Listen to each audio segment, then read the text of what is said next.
I'm James Ngari. Professionally, I'm a teacher, but we do a little bit of Ngari business. But it's my wife who runs the business. We started the business in 2003. We started by farming. I bought a machine for farming, and we started farming melons and other items around the Ngari River.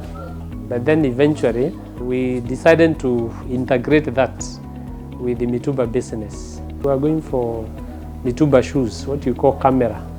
And we were going for them at very early in the morning by 5 a.m. We are in Gikomba. And then in the course of time, we abandoned all that. And so by 2003, we looked for a small house, 10 by 10, and we started another business at Karitiri.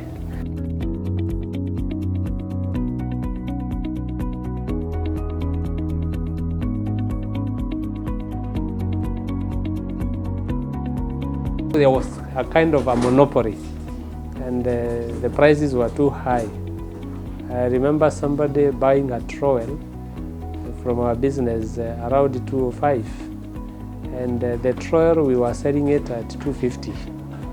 And then somebody went somewhere the same trowel, and it was sold to the person at 550. And the person went up to check the price, to check the quality, the make and everything, and realized it was the same thing. And he came back saying, people are thieves, people are thieves. And then he took my trowel very quickly and went away, having paid 250, which could have been probably 300 shillings less. So because of that notion, we are aware that a big merchant can come around here, and then some of the factors to consider are, what is your profit margin?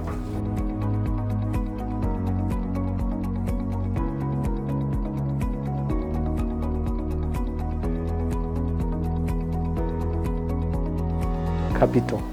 I remember when we started, we were taking microfinance loans, 10,000. I remember I sold my TV, black and white, around 80,000 to add up to the capital. And when we put 150,000 or 200, the shelves were like skeleton, and therefore you cannot think about registration of business. One, if you are satisfied it has enough capital, or probably if it is a legal requirement. Conning, we were count about 700,000. But when we went to Mombasa, we left a girl we have worked with for about 12 years. Told her about how they want to do business with us, and gave the account, KCB. And the person said that he's going to deposit money in that account and come up with a deposit slip. And she was brought the deposit slip, and she put goods worth, the first one around 200,000, the second one 30, 4 lorries. So when we came, the shelves were empty. The police county commander assisted me together with the CID office, and we were able to nab the key suspects.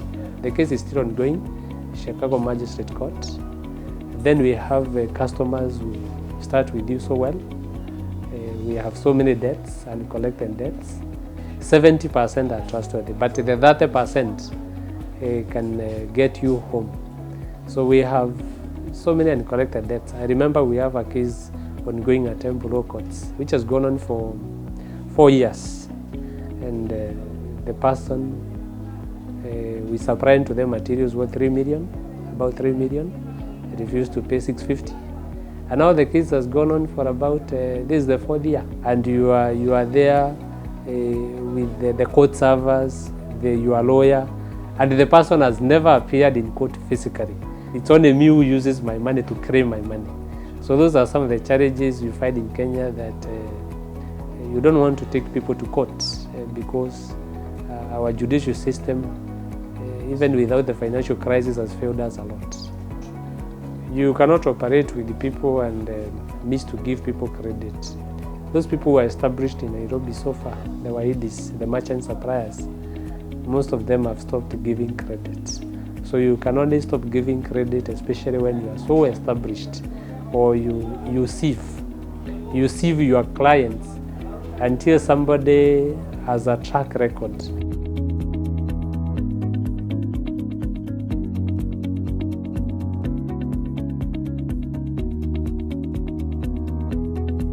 I would wish to see this business move to a kind of wholesale. And then my immediate competitors now be the retailers. So I'll be able to supply a 30-kilometer radius or a 40-kilometer radius with the materials that they require. And also we wish to also operate on online business. Actually, we do supply to people in America. They just call us, they pay the money, and then we deliver the goods wherever they want, and the construction goes on.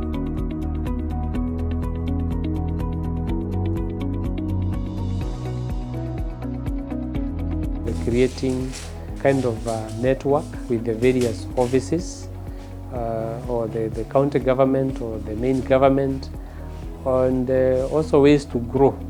I've been invited to several forums whereby business people interact in Embu, Isaac Out, and other hotels.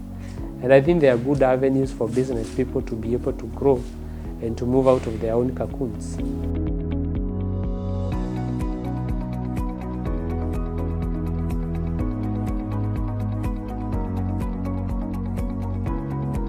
One of the things that the Chamber of Commerce can do is to do sensitization.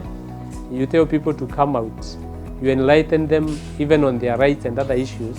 But then we have a challenge, especially around here, that most of the people want to remain within their shops. They don't want to come out and be enlightened. So when they're closed in within their shops, you find there's a lot of ignorance, and that ignorance is coupled with a lot of selfishness, that you just work within your small shop and you don't want to know what happens beyond your immediate environment.